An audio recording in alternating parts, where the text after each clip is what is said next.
নমস্কার বন্ধুরা, আমি পলাশ বিশ্বাস আর আপনারা দেখছেন পলাশ বিশ্বাস ভিডিওস। আশা করি আপনারা প্রত্যেকে ভালো আছেন এবং আপনাদের প্রত্যেকটি গাছ ভীষণ ভালো আছে। বন্ধুরা, থাম্বনেল আর টাইটেল দেখে বুঝতেই পেরে গেছেন যে আজকে কোন বিষয় নিয়ে আলোচনা করতে চলেছি। হ্যাঁ বন্ধুরা, অপরাজিতা ফুল গাছ। অপরাজিতা ফুল গাছে আজকে সর্ষের খোলের সাথে যদি এই তরল সার যেটা দেখাবো মিশিয়ে দেন, তাহলে আপনার গাছের দ্রুত বৃদ্ধি এবং তার পাশাপাশি আপনার গাছে অজস্র পরিমাণে ফুল আসবে। তো এই যে গাছটা দেখছেন, এটা আমার শীতকালের আগে এই অবস্থায় ছিল, এই কন্ডিশনে ছিল।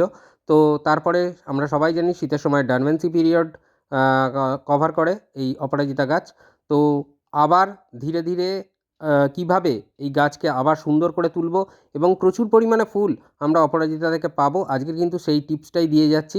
কারণ এর আগে আমি দেখিয়েছিলাম অপরাজিতা গাছের রিপোর্টিং এবং কি খাবার সেই সময় দিতে হবে রিপোর্টিংয়ের সময় এবং কি কাজ করতে হবে, সেগুলো সবটাই কিন্তু দেখানো আছে। যারা পুরনো ভিউয়ার্স তারা তো জানেনই, আর যারা নতুন ভিউয়ার্স তাদের কাছে বলে দিচ্ছি যে যদি আপনারা না দেখে থাকেন বা না করে থাকেন এখনও পর্যন্ত অপরাজিতা গাছের রিপোর্টিং এবং প্রুনিং, তাহলে অবশ্যই করে ফেলুন। আর তারপর যেদিন রিপোর্টিং বা প্রুনিং করবেন তার থেকে 10 দিন পরে আপনারা আজকে যে পরিচর্যাটা দেখাচ্ছি সেই তরল সার সরিষার খোলের সাথে আপনারা আপনাদের গাছে দিয়ে দেবেন। প্রতিদিন সন্ধ্যে 6টায় বাগান সংক্রান্ত ভিডিও আমার চ্যানেল পলাশ বিশ্বাস ভিডিওসে আসে আপনাদের জন্য। আর সহজে বাগান করতে গেলে আপনাকে অবশ্যই দেখতে হবে পলাশ বিশ্বাস ভিডিওস। আজকে যে খাবারটা দেওয়া দেখাবো এটা ম্যাজিকের মতো কাজ করবে। চকচকে পাতা সবুজ হবে এবং অজস্র ডালপালা দ্রুততার সাথে আসবে। দেখুন, আমি কিন্তু অপরাজিতা গাছ লতিয়ে দিই না। আমার যদিও এটা লতানে গাছ অপরাজিতা, কিন্তু তাও আমি কিন্তু এটাকে একটা বনসাই রূপ দেওয়ার চেষ্টা করি যাতে দেখতে সুন্দর লাগে, স্ট্যান্ড আকারে থাকে। দেখুন যথেষ্ট মোটা হয়ে গেছে, গোড়াগুলো দেখতেই পাচ্ছেন। তো এগুলো এরকমই হবে, বছরের পর বছর বাঁচবে আপনার অপরাজিতা। আর লতিয়ে দিলে প্রচুর পরিমাণে অজস্র পরিমাণে ফুল তো দেয়ই। তা আমার অন্য গাছও বাগানে লতানো অবস্থায় রয়েছে, কিন্তু এই গাছটাকে উপরে আমি পরিচর্যা দেখাই এবং করি। আপনারা যারা জানেন পুরনো ভিউয়ার্স তারা কিন্তু জানেন যে বিষয়টা। তো আমি বলবো যে আজকের যে খাবার যেভাবে দেওয়া দেখাবো সেইভাবে দিন, দেখবেন রেজাল্ট। তারপরে মাটি খুঁচিয়ে নেব, কারণ খাবার দিতে হবে সরিষার খোলের সাথে। আমি বলেই দিলাম যে তরলটা দেওয়া দেখাবো সেই তরলটা দেবেন, দুর্দান্ত রেজাল্ট, দারুণ রেজাল্ট পাবেন। মাটি কি হবে, যারা অপরাজিতা গাছ নতুন এনে বসাবেন টবে তাদের জন্য মাটিটা বলে দিই। আপনারা 50% গার্ডেন সয়েল নেবেন টবের, যে টবে বসাচ্ছেন তার অর্ধেক মানে 50% আপনারা গার্ডেন সয়েল নেবেন।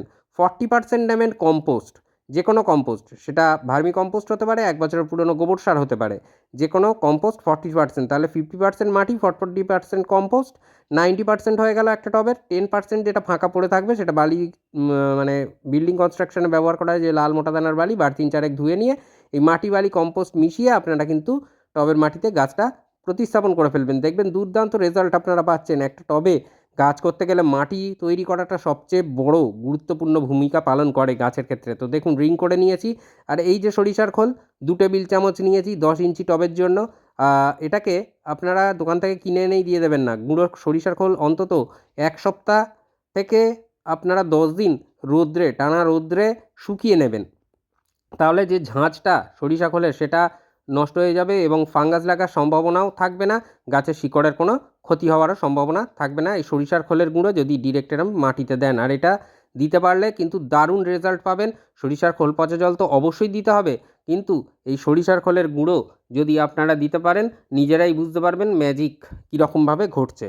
তো এই যে সরিষার খোলের গুঁড়ো এরকমভাবে দিয়ে আমি কিন্তু মাটি চাপা দিয়ে দেবো, আপনারাও ঠিক একই কাজটা করবেন। আর এই মাটি চাপা দিয়ে জল দেবো, জলটা এমনভাবে দেবো যাতে জলটা ড্রেনেজ আউট না হয়। খাবার দেওয়া হচ্ছে এটা মাথায় রাখবেন। না হলে কিন্তু ড্রেনেজ আউট যদি হয়ে যায় তাহলে কিন্তু অনেক উপাদান, খাদ্য উপাদান সেগুলো কিন্তু ড্রেনেজ হোল দিয়ে বেরিয়ে চলে যাবে। তো সেই জন্য বলবো জল এরকমভাবেই দিন, যতটা প্রয়োজন গাছের ততটা বুঝে দিন। দেখবেন খুব ভালো রেজাল্ট আপনারা কিন্তু গাছ থেকে পাবেন। যে কোনো গাছের ক্ষেত্রেই এটা আমি বলছি, শুধুমাত্র অপরাজিতা বলে বলছি না। তো খাবার দিয়ে দেওয়া হলো, এরপর তরল সারটা ঝটপট বানিয়ে নেব। দেখুন এই যে এটা 1 লিটারের একটা কন্টেনার, এর মধ্যে কি উপাদান আমি নিচ্ছি 500 ml নেব এর মধ্যে। তো উপাদানটা আমাদের সবার বাড়িতেই আছে, ভাতের ফ্যান। এটা পুরনো ভাতের ফ্যান বা বাসি ভাতের ফ্যান হলে হবে না, টাটকা ভাতের ফ্যান আপনারা নেবেন এবং সেটাকে ঠান্ডা করে, একদম ঠান্ডা হয়ে যাবে তারপরেই কিন্তু গাছের জন্য প্রয়োগ করা হবে। এটা মাথায় রাখবেন, গরম অবস্থায় কখনোই দেবেন না। 500 ml আমরা কিন্তু এই ভাতের ফ্যান বা ভাতের মাড় আমরা নিয়ে নেব। এই ভাতের ফ্যান বা ভাতের মাড়ের মধ্যে থাকে প্রচুর পরিমাণে মাইক্রোনিউট্রিয়েন্ট পাবে গাছ, তার পাশাপাশি শিকড়ের বৃদ্ধিতে দুর্দান্ত সাহায্য করে থাকে, আর অবশ্যই ফুল আনতেও কিন্তু এর জুড়িমেরা ভার।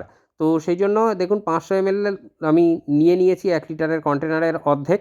তো এরপরে যেটা নিতে হবে কফি পাউডার নিতে হবে। একটা ৳2 দামের পাউচ নিয়ে নেবেন, একদম 1 লিটারের দ্রবণ বানানোর ক্ষেত্রে যথেষ্ট। তো এটাকে নিয়ে নিতে হবে। কফির মধ্যে কি থাকবে, কেন নেব? দেখুন প্রত্যেকটি গাছই আমাদের কিন্তু অ্যাসিডিক সয়েল পছন্দ করে, আর পিএইচ লেভেলটাকে সুন্দরভাবে মেনটেন করে এই কিন্তু কফি পাউডার। তো এই কফি পাউডার আর এই ভাতের মাড় খুব ভালো করে গুলিয়ে নিতে হবে। তার সাথে সাধারণ জল আমি নিয়ে নেব অর্ধেক, আরও 500 ml, অর্থাৎ 1 লিটারের জল কিন্তু বা তরল সার আমাদের কিন্তু তৈরি হয়ে গেল। তো এই তরল সার ক্লকওয়াইজ অ্যান্টি ক্লকওয়াইজ গুলিয়ে নেব, যাতে ভাতের মাড়, জল এবং যে কফি পাউডার সেটা সুন্দরভাবে মানে মিশে যায়, এবং মিশে যাওয়ার পরে কতটা পরিমাণে দেব এবং কতদিনের ব্যবধানে দেব সেটা অবশ্যই গুরুত্বপূর্ণ একটা বিষয়।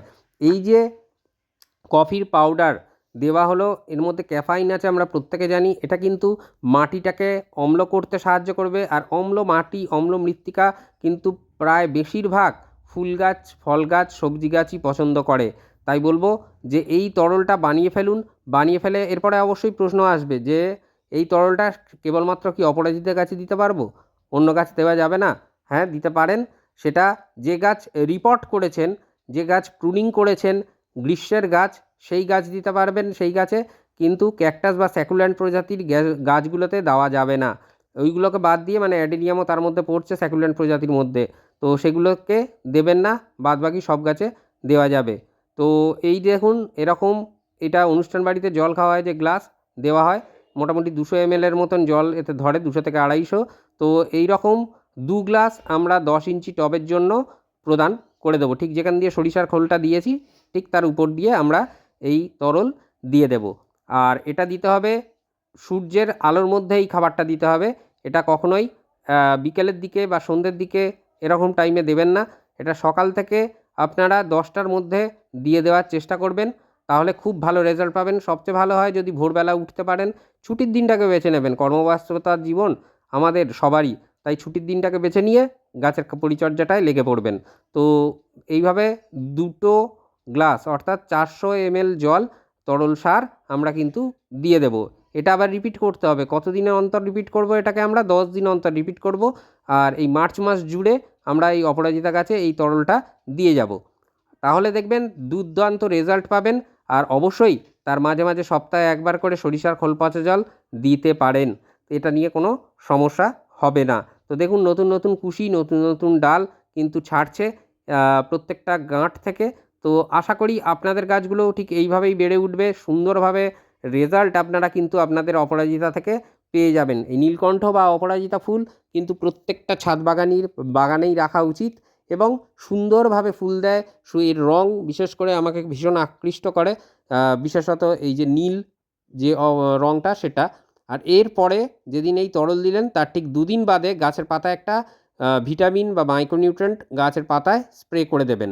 সেটা বায়োভিটা এক্স হতে পারে, সেটা অল ইন গোল্ড সুপার হতে পারে, অল ইন গোল্ড হতে পারে, অথবা সাগরিকা হতে পারে, অ্যাগ্রোমিন গোল্ড, অ্যাগ্রোমিন ম্যাক্স, যে কোনো মাইক্রোনিউট্রিয়েন্ট বা ভিটামিন আপনারা গাছের পাতায় স্প্রে করে দিতে পারেন। সুপার সোনাটা যদি কারুর কাছে থাকে সেটা দিতে পারেন, কোনো সমস্যা নেই। দুর্দান্ত রেজাল্ট পাওয়া যাবে যদি এই মাইক্রোনিউট্রিয়েন্ট বা অনুখাদ্য আপনারা দিয়ে দেন এই তরল দেওয়ার পরে। তাহলে বন্ধুরা সরিষার খোলের সাথে এই তরল সার অপরাজিতা গাছে দিয়ে দেখুন, দারুণ রেজাল্ট আপনাদের জন্য কিন্তু খালি সময়ের অপেক্ষায় থাকবে। আর অবশ্যই এই মার্চ মাসের 15 থেকে 20 তারিখ টানা রোদে রাখবেন গাছ, কোনো সমস্যা নেই। তার পরের দিকে গিয়ে যেন বেলার যে সূর্যালোক অর্থাৎ 12টার দিকের যে সূর্যালোক সেটা যদি না পায় তাহলে খুবই ভালো। মানে না পায় বলতে মানে ডাইরেক্ট গাছের উপরে যদি না পড়ে তাহলে খুবই ভালো। নাহলে কিন্তু খুব সুন্দর রেজাল্ট আপনারা পেয়ে যাবেন আপনাদের অপরাজিতা ফুলের গাছ থেকে।